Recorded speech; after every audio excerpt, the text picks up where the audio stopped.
Hello everyone, आप देख रहे हैं rank plus the learning app और मैं हूं चंदन एमएलटी। डियर साथियों, आज एक बहुत ही सुनहरा इन्फॉर्मेशन हम सभी प्यारे छात्रों के लिए, क्योंकि ग्रुप 5 का नोटिफिकेशन जारी हो गया वैकेंसी का। ग्रुप 5 एग्जाम 2026 का 2026 में इसका ऑनलाइन फॉर्म कब भरा जाएगा, कब एग्जाम होगा और इसका सिलेबस क्या होगा, कौन एलिजिबल है इसमें अप्लाई करने के लिए, क्या क्या क्राइटेरिया है, वैकेंसी रियल है कि नहीं, इसी पर आज हम लोग बात करने जा रहे हैं। आपको सामने थंबनेल में दिख रहा होगा कि हम लोग इसी पे डिस्कशन करने जा रहे हैं। सबसे फर्स्ट वन, हम हमेशा चेक करते हैं कि रियल वैकेंसी है कि नहीं। हालांकि सबको पता चल गया कि रियल है, लेकिन फिर भी एक बार हमारी आदत है ना भाई, तो जाएगी नहीं, सबकी आती नहीं, मेरी जाती नहीं। तो आपको सीधा गूगल क्रोम पे आ जाना है। गूगल क्रोम पे आकर के आपको सर्च करना है MPESB। जैसे ही सर्च करोगे फर्स्ट में mpesb.gov.in का आपको वेबसाइट ओपन होगा, इस पे आपको क्लिक करना है। जैसे ही क्लिक करोगे ग्रुप 5 MPESB का ये आपको वेबसाइट ओपन हो जाएगा, Madhya Pradesh employ selection board, जिसको हम MPESB शॉर्ट में बोलते हैं। ऊपर स्क्रॉल करोगे, दो ऑप्शन है, इंग्लिश और हिंदी। आप अपने अकॉर्डिंग किसी पर भी क्लिक करो, सेम ही ओपन होनी है। मैं इंग्लिश पे क्लिक करता हूँ, ओपन हो गया। जैसे ही ओपन किया हमने, सबसे फर्स्ट में बच्चों यहाँ लिखा हुआ है online application form group 5 staff nurse paramedical and other post combined recruitment test 2026। जैसे ही इस पे क्लिक करोगे आपको डिटेल ओपन हो जाएगा। सबसे फर्स्ट वन, दो लिंक है यहाँ पर, एक यहाँ लास्ट में लिखा हुआ है रूल बुक। जैसे ही इस रूल बुक पे क्लिक करोगे, आप इस रूल बुक पे क्लिक करोगे, आपको कंप्लीट रूल बुक जो है वो इस प्रकार से ओपन हो जाएगा। दूसरा लिंक वहीं पर है जो मैंने यहां तक पढ़ा ना, आपको ये जो टेक्स्ट लिखा हुआ है, ये अनदर लिंक है, ये है फॉर्म अप्लाई करने के लिए। मैं इस जरा लिंक पे क्लिक करता हूं, इस लिंक पे क्लिक करूंगा तो कुछ इस प्रकार के हमारे पास डैशबोर्ड ओपन होगा। यहाँ पर रजिस्ट्रेशन होता है, देन फॉर्म फिल होता है। वो फॉर्म फिल भी आप यहीं से स्टार्ट कर सकते हो। सारे डिटेल फॉर्म फिलिंग के जो इंपॉर्टेंट डेट भी है वो आपको सारे कुछ यहाँ से इंफॉर्मेशन मिल जाएगा, तो इसका पंगा ही नहीं है। अब हम लोग आते हैं इसके डिटेल पर। सर डिटेल कहाँ मिलेगा हमें? डिटेल इसका मिलेगा आपको पीडीएफ में, जो पीडीएफ अब मैं आपको दिखाने जा रहा हूँ। पीडीएफ कुछ इस प्रकार से ओपन होगा, इसमें सारी डिटेल एकदम माइनस से माइनस डिटेल भी दिया गया, और भी आप डिटेल में पढ़ सकते हो। मैं इसको जो इंपॉर्टेंट इन्फॉर्मेशन वो इसमें आपको बता रहा हूँ। इस पीडीएफ का लिंक आपको हमारे व्हाट्सएप चैनल पर भी मिल जाएगा। व्हाट्सएप चैनल का लिंक भी इस वीडियो का डिस्क्रिप्शन में और कमेंट में भी मैं पिन कर दूंगा। उस व्हाट्सएप चैनल पर डायरेक्ट जाओगे और आपको पीडीएफ मिल जाएगा, आप वहां से डाउनलोड कर लेना, ठीक है। अब हम लोग आते हैं इसके डिटेलिंग पे। सबसे फर्स्ट वन, आवेदन पत्र भरने की प्रारंभ तिथि। ऑनलाइन फॉर्म कब से अप्लाई स्टार्ट होगा? 13 मार्च 2026 से। आज है 12 मार्च 2026, आपको डिटेल दे रहा है, यानी कल से स्टार्ट होनी है, ठीक। आवेदन भरने की अंतिम तिथि 27 मार्च 2026, यानी 15 दिन ही इस बार ऑनलाइन फॉर्म भरा जाएगा। इस बात का हमेशा ध्यान रखो, तो शुरू में ही फॉर्म भर लेना। करेक्शन करने के डेट 13 से ही स्टार्ट हो जाएगा। सो करेक्शन जो है 2 दिन 3 दिन बाद 4 दिन बाद तक, आप 1 अप्रैल 2026 तक आप करेक्शन कर सकते हो, ठीक है बच्चों। इसमें इन्होंने ये भी मेंशन कर दिया कि आपका एग्जाम कब होगा। भैया एग्जाम जो होगा वो 15 अप्रैल 15 अप्रैल 2026 से शुरू होगा। पहले से ही पूरे साल से कहता आ रहा हूं कि जब एग्जाम आएगा आपको पढ़ने के लिए बिल्कुल समय नहीं देगा, और वही इन्होंने भी किया, मात्र 1.5 महीना आपके पास। अब डिसाइड आप कीजिए कि पढ़ना कैसे है। हालांकि मैं आपको सजेशन भी दूंगा पढ़ना कैसे है आगे के इसी वीडियोज में, ठीक है। पहले इसके डिटेल पे बात कर लेते हैं ना। परीक्षा फी इन्होंने फॉर्म फी इन्होंने दिया हुआ है 500 रुपए, जो है जनरल के लिए है, अनरिजर्व के लिए है, और 250 रुपए जो है वो कैटेगरी वाइज के लिए, जैसे SC ST OBC जो कैटेगरीज में आप, हाँ, केवल मध्य प्रदेश के मूल निवासी, अनुसूचित जाति, अनुसूचित जनजाति, पिछड़ा वर्ग, EWS और दिव्यांगजनों के लिए है। अब वैसे विद्यार्थी जो MP से ना होकर के किसी और स्टेट से है, चाहे SC हो, ST हो, EWS हो, OBC हो, वो किसी भी कैटेगरी से होंगे, यदि इस वैकेंसी में अप्लाई करेंगे तो वो अनरिजर्व यानी UR ही कंसिडर किए जाएंगे, उनको आरक्षण नहीं मिलेगा, उनको 500 ही लगेगा। अनदर स्टेट के लिए MP से जो होंगे उन पर रिजर्वेशन अप्लाई होगी, ठीक है बच्चों। नेक्स्ट इन्फॉर्मेशन है कि कौन कौन से लोग इसमें अप्लाई कर सकते हैं। सर मैं बंगाल से हूं, मैं अप्लाई कर सकता हूं? बिल्कुल कर सकते हो, लेकिन उसकी क्राइटेरिया होनी चाहिए। भाई इसमें कौन अप्लाई कर सकता है? इस पदों के लिए उम्मीदवार जो भारत का नागरिक हो, कहीं का भी भारत का किसी भी स्टेट का नागरिक हो अप्लाई कर सकता है। नेपाल का नागरिक हो वह भी अप्लाई कर सकता है। लेकिन भारत के नागरिक या नेपाल के नागरिक होने के बावजूद भी आपके पास क्या एक क्राइटेरिया होना चाहिए कि आपने DMLT BMLT कहीं से भी किया हो, आपकी जो पंजीयन है, जो रजिस्ट्रेशन है, वो MP पैरामेडिकल काउंसिल में होना चाहिए। यदि है तो अप्लाई कर सकते हैं, नहीं है तो नहीं कर सकते हैं। कुछ बच्चों के मन में सवाल आ रहा होगा कि सर अभी हम अप्लाई कर देते हैं, सिलेक्शन होगा तो हम रजिस्ट्रेशन करवा देंगे। करवा सकते हो, ऐसा कोई दिक्कत नहीं है। अभी फॉर्म भर सकते हो, फॉर्म भरने में कोई परेशानी नहीं, एग्जाम देने में कोई परेशानी नहीं है, लेकिन उतनी जल्दी आपके रजिस्ट्रेशन हो जानी चाहिए। ये रजिस्ट्रेशन कितने दिनों में हो जाता है इसकी मुझे भी एग्जैक्ट जानकारी नहीं है। ये एग्जैक्ट जानकारी आपको जो MP पैरामेडिकल काउंसिल है वहीं से आपको मिल पाएगा, तो उसकी जानकारी आप पहले ले लेना अगर आपके पास रजिस्ट्रेशन नहीं होगा तो। और जिनके पास है उनको तो खैर कोई पंगा ही नहीं है। आगे बढ़ते हैं। आगे वही है, आपको एग्जामिनेशन फी जो मैंने 500 और 250 बताया। इसके अलावा आपको पोर्टल शुल्क और मतलब दो तरीके से होता है ना, कियोस्क के माध्यम से और बिना कियोस्क के माध्यम से, तो वो आपको 60 और 20 रुपया अलग से आपको लगता है। अगर आप संशोधन करते हैं तो उसमें भी फी लगेगा आपको 20 रुपया और 40 रुपया। 40 रुपया पोर्टल फी लगता है, और आवेदन को जितनी बार आप करेक्ट करोगे उसका 20 रुपया लगेगा। तो ये करेक्शन फी होता है। हालांकि इस फी को तो मैं एलिजिबल मानता हूँ, इसको लगना नहीं चाहिए, लेकिन क्यों लगता है पता नहीं। अब पोर्टल पर कोई विजिट करता है उससे क्या शुल्क बढ़ जाएगा, थोड़ा सर्वर लोड बढ़ेगा, बढ़ने दो थोड़ा। थोड़ा सा तो स्टूडेंट के भी आप में आप काम कीजिए, गवर्नमेंट हो यार, इतने हम हर महीने आपको टैक्स देते हैं, कुछ तो दया कीजिए बच्चों पे। ये 20-40 रुपए आप ले रहे हो। खैर छोड़ो, ये बात पे उतनी बात करने की जरूरत है नहीं। एग्जाम कब से स्टार्ट होगा? 15 अप्रैल से स्टार्ट होगा, 2 शिफ्ट में। प्रथम और द्वितीय जो हमेशा 2 शिफ्ट में होता है वो होगा, ठीक है। प्रथम शिफ्ट जो फर्स्ट शिफ्ट है वो 8 से 9 बजे तक जो है वो आपको रिपोर्ट कर देना है। 9:30 से 10 बजे तक जो है वो आपको एग्जामिनेशन हॉल में सीबीटी के लिए कंप्यूटर ओपन हो जाएगा। 10 मिनट जो है 9:50 से 10 बजे तक 10 मिनट आपको इंस्ट्रक्शन पढ़ने का टाइम दिया जाता है, ठीक है, 10 मिनट। 10 बजे से 12 बजे तक यानी 2 घंटे 120 मिनट जो है वो आपको दिया जाएगा एग्जाम देने के लिए समय। टोटल 120 और 10 130 मिनट का आपको समय हो गया, ठीक है। सेकंड शिफ्ट में वैसे ही 1 से 2 बजे आपको रिपोर्टिंग करना है, 2:50 से 3 बजे तक आपको इंस्ट्रक्शन पढ़ने के लिए दिया जाएगा, और 3 से 5 जो है आपको एग्जाम होगा। नेक्स्ट वन थिंग आता है परीक्षा का शहर। भाई मैं किसी अनदर स्टेट से अगर अप्लाई कर रहा हूं तो कहां कहां एग्जाम सेंटर जाएगा, क्या मेरे शहर में मिलेगा? बिल्कुल नहीं। एग्जामिनेशन सेंटर केवल एमपी में होता है। इन्होंने 11 एग्जामिनेशन सेंटर बना रखे हैं, भोपाल, रीवा, इंदौर, सागर, जबलपुर, सतना, खंडवा, नीमच, रतलाम, उज्जैन और सीधी। ये 11 एग्जामिनेशन सेंटर है, यहीं पर आपको एग्जामिनेशन सेंटर जाएगा। तो आपका जो नियर अबाउट होगा वो आप ऑप्शन में दे सकते हैं, या ये आपको खुद भी दे सकते हैं। आयु सीमा जो है मिनिमम 18 साल और मैक्सिमम 40 साल होगी। इस पर रिजर्वेशन अगर किसी का होगा तो उसमें भी जो रिजर्वेशन के अकॉर्डिंग छूट मिलता है वो आपको मिलेगा। आयु की गणना जो है वो 1 जनवरी 2026 को तक की जाएगी, मतलब 1 जनवरी 2026 को यदि आपके 18 साल पूरा हो गया था तभी आप इसमें अप्लाई कर सकते हैं। अभी जैसे हो चल रहा है मार्च में यदि 18 साल हो रहा है तब आप नहीं कर पाओगे, 1 जनवरी 2026 को हो जाना चाहिए था। दूसरा मैक्सिमम 40 साल है ना, तो 1 जनवरी को सपोज दैट 1 जनवरी 2026 को आपको 40 साल हो गया था, मार्च में जो है 40 साल 2 महीना 2.5 महीना या 3 महीना हो गया, तब भी आप अप्लाई कर सकते हो, क्योंकि 1 जनवरी को मेरा 40 साल ही हुआ था। यानी गन्ना 1 जनवरी को हो गया, 18 से 40 के बीच में आपको होना चाहिए। अपना रिजर्वेशन क्राइटेरिया भी आप देख लेंगे कि आप अगर कुछ रिलैक्सेशन वाला यहाँ पे अप्लाई होता है तो भी होगा, आपको जरूर छूट मिलेगा 40 एबव भी।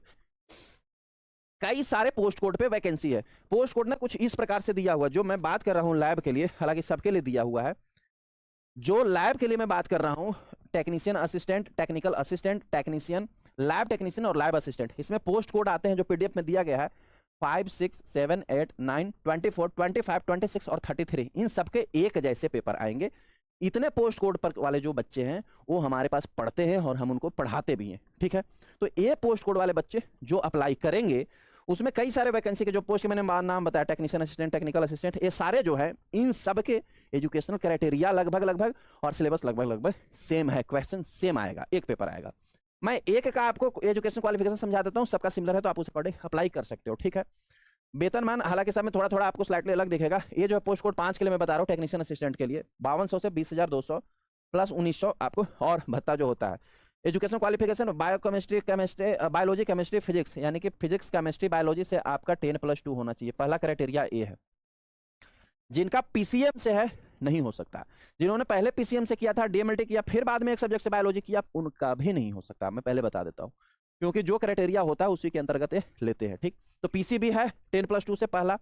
दूसरा, आपके पास किसी भी मान्यता प्राप्त संस्थान से डिग्री, डिप्लोमा या प्रमाण पत्र है, सर्टिफिकेट भी अगर 1 ईयर वाला है तब भी एप्लीकेबल है, या डीएमएलटी है आपके पास, डीएमएलटी है आपके पास तब भी चलेगा, बीएमएलटी है आपके पास तब भी चलेगा, बीएमएलएस है आपके पास तब भी चलेगा, वोकेशनल है आपके पास तब भी चलेगा। डिग्री का मतलब कोई भी बैचलर हो, डिप्लोमा का मतलब कोई भी डिप्लोमा हो। एमपी में ऐसा भी डिप्लोमा हुआ करता था जो 10th नहीं करते थे और 10th के सिमिलर उनका डिप्लोमा होता था, वे भी अप्लाई कर सकते हैं, वो भी कर सकते हैं, क्योंकि वहां वो था एप्लीकेबल, एमपी में होता था, 3 साल का हुआ करता था, तो अप्लाई कर सकते हो, वो एलिजिबल होंगे। जो एमपी के बच्चे होंगे इस बात को समझ पाए होंगे। रेस्ट ऑफ जितने सारे भी ये मैंने पोस्ट कोड आपको बताया 5, 6, 7, 8, 9, 24, 25, 26 और 33, इन सभी पोस्ट कोड के लिए ये आपको अप्लीकेबल है। और थर्ड नंबर क्या है बच्चा? मध्य प्रदेश सह चिकित्सीय परिषद का जीवंत पंजीयन, यानी कि एक्टिव रजिस्ट्रेशन आपको चाहिए। एक्टिव रजिस्ट्रेशन जो मैंने पहले ही बोला था कि एमपी पैरामेडिकल काउंसिल से आपको रजिस्ट्रेशन चाहिए होगा। ये 3 चीज यदि आपके पास है इसमें बेशक अप्लाई कीजिए और आप नौकरी को पक्का कीजिए। नेक्स्ट इंफॉर्मेशन की हम बात करें, अगला इंफॉर्मेशन है परीक्षा हॉल में ले जाने हेतु आवश्यक सामग्री। जब आप एग्जाम देने जाओगे तो क्या क्या एटलीस्ट आप ले जा सकते हो। तो सबसे फर्स्ट वन बोर्ड की वेबसाइट से डाउनलोड किया गया प्रवेश पत्र, यानी एडमिट कार्ड आपको लेकर जाना है जब एग्जाम देने जाओगे 15 अप्रैल को। तब काला बॉल पेंट लेके काला ब्लैक बॉल पॉइंट पेन आपको लेके जाना है, आपको ब्लैक कलर का जो है पेन आपको लेके जाना है, वो भी जेल पेन नहीं, बॉल पेन लेकर के जाना है, ठीक है। थर्ड वन, फोटो युक्त पहचान पत्र, पहला ये एडमिट कार्ड, दूसरा ब्लैक कलर का पेन। तीसरा जो है पहचान पत्र में आप क्या ले जा सकते हो, मतदाता पहचान पत्र, voter ID card, PAN card, Aadhaar card, driving licence, इन सब में से कोई एक लेकर के आपको जानी है, ठीक है। देन आपको परीक्षा हॉल में किसी भी प्रकार की इलेक्ट्रॉनिक डिवाइस नहीं लेके जानी, जिसमें हम सभी जानते हैं चाहे साइंटिफिक कैलकुलेटर हो, मोबाइल हो, ब्लूटूथ हो, डिवाइस हो, ये सब अनफेयर वाली चीजें नहीं लेकर जानी है, ठीक। Aadhaar card, admit card as well as ball pen, ये 3 चीजें लेकर आपको जानी, ठीक। नेक्स्ट इन्फॉर्मेशन क्या है हमारे पास, मूल्यांकन की पद्धति जो सबसे इंपॉर्टेंट है इस बार। अभी तक जितने भी ग्रुप 5 के एग्जाम्स हुए, पैरामेडिकल के लिए, नर्सिंग के लिए, फार्मासिस्ट के लिए, उनमें नेगेटिव मार्किंग नहीं हुआ करता था। हालांकि मैं 2 महीने पहले ही आपको एक वीडियो बना करके दिया था कि इस बार नेगेटिव मार्किंग होने वाली है, और हो गई। हर एक क्वेश्चन के लिए जो है आपको 1 अंक दिया जाएगा, और जो आपका गलत होगा क्वेश्चन उसके लिए 0.25 अंक काट लिए जाएंगे। तो ये ध्यान रखना कि इस बार जो भी अटेम्प्ट करोगे, जानने वाला क्वेश्चन ही अटेम्प्ट करना, क्योंकि सब अटेम्प्ट करने के चक्कर में सही वाला क्वेश्चन के नेगेटिव मार्किंग स्कोर में खत्म हो जाएगा मसला। तो इसलिए नेगेटिव मार्किंग का ध्यान जरूर रखना। दूसरा आता है रॉ स्कोर। जैसे ये तो हमेशा होता है कि जब एग्जाम आप देते हैं ग्रुप 5 का, जब लास्ट में सबमिट करते हैं तो आपको अपना स्कोर बता देते हो कि आपका कितना करेक्ट है, तो आप उसी समय जान सकते हो, जो अभी भी है। तीसरा कि यदि कोई क्वेश्चन गलत होता है, गलत के कंडीशन में मिस इन्फॉर्मिंग यदि था क्वेश्चन, जैसे कि प्रश्न की संरचना ही गलत थी, उत्तर के रूप में दिया गया विकल्प में से किसी एक से अधिक विकल्प सही था, या कोई भी विकल्प सही था ही नहीं, या किसी प्रश्न में अंग्रेजी या हिंदी का अनुवाद अलग था, ये सब कोई यदि गलती होता है तो उस क्वेश्चन का अतिरिक्त मार्क्स दिया जाएगा बच्चे को। लेकिन तब ही जब उस क्वेश्चन को आप अटेम्प्ट किए जब आप उस क्वेश्चन को अटेम्प्ट किए रहोगे, तब नॉन अटेम्प्ट पे नहीं मिलता है। ये रॉन्ग आंसर के लिए ये हमेशा होता है, हर एक एग्जाम में 2-4 क्वेश्चन गलत होते ही होते हैं। लेकिन अब ये तो डिपेंड करता है आप पे कि आप पढ़े होंगे तभी ना उसको टिक करेंगे भाई, हैं। चलो अगला इन्फॉर्मेशन हम देखते हैं। अब हम सीधा सीधे सिलेबस पे और एग्जाम पैटर्न पे आते हैं। सिलेबस पे और एग्जाम पैटर्न पे टोटल जो एग्जाम होता है बच्चों 100 मार्क्स का होता है, राइट। इसमें 25 मार्क्स जो है नॉन टेक्निकल के आते हैं, सामान्य ज्ञान, सामान्य हिंदी, सामान्य अंग्रेजी, सामान्य गणित, विज्ञान और सामान्य अभिरुचि से 25 क्वेश्चंस आप कहते हैं, जनरल इंटेलिजेंस से, इसको कह लो कि नॉन टेक्निकल का, ठीक है। नॉन टेक्निकल को कैसे प्रिपेयर करना है, उन सबके लिए सिलेबस हमारे पास अवेलेबल, हमने बता रखा है कि क्या क्या पढ़ना है, कौन कौन से बुक लेकर के आपको पढ़ना है। जो अभी तक पढ़ रहे होंगे वो कुछ आप प्रिपेयर कर चुके होंगे। दूसरा आता है टेक्निकल पेपर, जो 75 मार्क्स का होगा। दोनों 25 और 75 टोटल होते हैं 70 मार्क्स। नॉन टेक्निकल भी हमने पढ़ाना स्टार्ट किया है, हालांकि नॉन टेक्निकल का भी सिलेबस हमारे पास कंप्लीट नहीं हुआ है। लेकिन नॉन टेक्निकल को पढ़ना कैसे है, कहाँ से पढ़ना है, क्या क्या कंटेंट पढ़ना है, कौन सा बुक पढ़ना है, सब गाइड किया हुआ आपको पहले से ही। टेक्निकल का कंप्लीट है सिलेबस पूरा, आपको 2.0 बैच में, 3.0 बैच में चल रहा है, अभी कंटिन्यू है। 2.0 में आपको पूरा कंप्लीट सिलेबस मिल जाएगा। तो वे बच्चे जो अभी प्रिपरेशन स्टार्ट करना चाहते हैं वो 3.0 2.0 दोनों ज्वाइन कर सकते हैं। बेस्ट होगा कि इस एग्जाम के लिए जो है वो आप 2.0 ज्वाइन कीजिए, तो आपके लिए मोस्ट होगा, क्योंकि 1.5 महीने बाद एग्जाम होना है और 3.0 दिसंबर में जाकर कंप्लीट होगा। तो 2.0 will the more important for your about in concern of this exam. Syllabus इसका क्या दिया है टेक्निकल में, नॉन टेक्निकल का सिलेबस मैंने टॉपिक वाइज आपको पीडीएफ दिया हुआ है ऐप पर, आप उसको डाउनलोड कर लेना और वो सारे टॉपिक्स एक बार रिवाइज कर लेना। लेकिन टाइम कम है तो जो नॉन टेक्निकल पढ़े होंगे पहले से वही रिवाइज कर सकते हैं। ऐसे टेक्निकल को भी आपको रिवाइज करना है 1.5 महीने में ही। सिलेबस इन्होंने मेंशन किया हुआ applied anatomy and bio and physiology, जो पहले वाला था उसी को कॉपी पेस्ट इन्होंने किया हुआ, और कोई खास नहीं है इसमें extra. Biochemistry, haematology, blood banking, clinical, parasito, micro, sero, histocyto, ये सारे टॉपिक्स जो है आपको मिल जाएगा 2.0 बैच में। इससे ज़्यादा मिल जाएगा, लेकिन मैं कहूँगा 1.5 महीने समय है ना तो जो जो इसमें टॉपिक मेंशन है पहले उसी को पढ़ो, टाइम बच जाएगा तब दूसरा पढ़ना और जो हमने दिया हुआ है। क्योंकि क्वेश्चन पूछने के क्राइटेरिया हम कह नहीं सकते ना कहाँ से क्या पूछ देगा, इसमें बहुत कम दिया हुआ रहता है, इससे भी ज़्यादा पूछ देते हैं वो लोग, कोई ठिकाना नहीं। लेकिन एटलीस्ट जो दिया हुआ है उसको तो पढ़ना है आपको, फिर बाद में एक्स्ट्रा वाला पढ़ेंगे। तो इनको पढ़ने के लिए आप 2.0 पर जा सकते हो। एग्जाम मैंने बोला कि 100 मार्क्स के हैं, तो सॉरी 100 क्वेश्चन एग्जाम, आपको 100 क्वेश्चन पूछे जाएंगे और टाइम कितना दिया जा रहा है, 120 मिनट का आपको समय दिया जा रहा है, यानी 20 मिनट आपको एक्स्ट्रा समय दिया जाता है। एक क्वेश्चन एवरेज ऑन जो 1 मिनट का भी आप लोग है ना, तो इजी से आप सॉल्व कर सकते हो, बढ़िया से कर सकते हो। अब बात यहाँ पर ना थोड़ा सा आपको आ जाती है पॉइंट ऑफ व्यू से कि सर टेस्ट का, जैसे नए बच्चे हैं जो अभी ज्वाइन करेंगे पढ़ेंगे, उनको तो पढ़ने का समय है। जो पुराने हमारे पास 2 साल से पढ़ रहा है बच्चा 2.0 बैच में, उसका तो टेस्ट ऑलरेडी कंप्लीट हो चुका है, फिर एग्जाम आने वाला है, अब क्या करें गुरुजी। अब बहुत बढ़िया आपको इन्फॉर्मेशन देने जा रहा हूँ।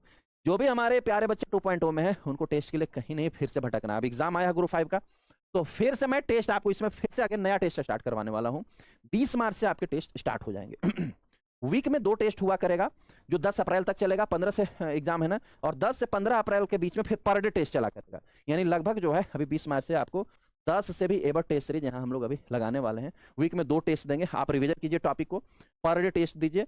आपको पहले वाले टेस्ट है उनको भी अटेम्प्ट कीजिए, 25 से 30 टेस्ट पहले के भी हो चुके हैं, 10-15 टेस्ट और अभी हो जाएगा, यानी 20 मार्च से आपको मैं 2.0 में नए टेस्ट सीरीज स्टार्ट करने वाला हूँ।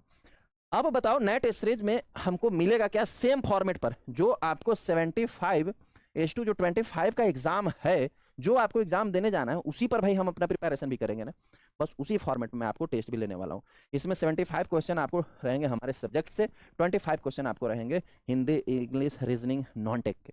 यानी आप टेस्ट अटेम्प्ट करके देख पाओ कि आप कितना तैयार हुए हो, जो 2 साल से पढ़ रहे हो उन बच्चों के लिए, या जो अभी भी पढ़ने आए हो उनके लिए भी है ना? तो है ना बढ़िया चीज़। तो बढ़िया चीज़ सिलेक्शन लेने के लिए है, केवल मजे करने के लिए नहीं है। तो सिलेक्शन कब होगा? जब आप पढ़ेंगे। मेरी सलाह आपको ये रहेगी, जो बच्चे अभी तक नहीं पढ़े हैं या जो पढ़े भी हैं उन सबसे यही सलाह रहेगी, अब चूंकि अब एग्जाम का डेट भी आ गया ना, तो जितने सारे इन्होंने टॉपिक मेंशन कर रखा है बेटा, पहले इन सभी टॉपिक्स को सब्जेक्ट वाइड लिस्टिंग करो। सब्जेक्ट वाइड अपने एक इसको मत रखो, अपने जो है ना नोटबुक में लिखो। ठीक, लिखने के बाद अब एक एक टॉपिक को पढ़ना स्टार्ट करो कि बायोकेमिस्ट्री में मेरा कौन कौन सा टॉपिक पढ़ा हुआ है, बायोकेमिस्ट्री में कौन सा टॉपिक मेरा कमजोर पड़ रहा है, उसको 10 बार फिर से रिवीजन करेंगे। सभी सब्जेक्ट का वैसे ही सबका पढ़ाइए लेक्चर और नोट्स, तो उनको ज़्यादा रिवीजन स्टार्ट कर दो और फिर टेस्ट भी देना स्टार्ट कर दो। होप सो आपको ये जानकारी यूजफुल लगी होगी। फिर भी यदि कोई कंफ्यूजन या कोई परेशानी रह गई तो आप यहाँ कमेंट में भी पूछ सकते हो, या फिर भी अगर कोई कंफ्यूजन या परेशानी रह गई तो हमारी टेक्निकल टीम का नंबर भी है, आप वहाँ पर भी कॉन्टैक्ट कर सकते हो। नंबर आपको यहाँ स्क्रीन पे दिया गया है 8235067766। यह व्हाट्सअप नंबर भी है और कॉलिंग नंबर भी है, तो आप कॉल या व्हाट्सअप कर भी अपनी सलाह ले सकते हो, अपनी परेशानी बता सकते हो, हमारी टीम आपको उसमें भी बेस्ट हेल्प करेगी। होप सो ये जानकारी आपके लिए यूजफुल रही होगी, रही तो अपने दोस्तों में भी इस वीडियो को जरूर शेयर करें ताकि इन्फॉर्मेशन तब तक राइट इन्फॉर्मेशन सब तक पहुँच पाए। सब्सक्राइब करना बिल्कुल ना भूले चैनल को। मिलते हैं हम लोग अगले वीडियो में किसी नई इन्फॉर्मेशन के साथ। Thank you so much.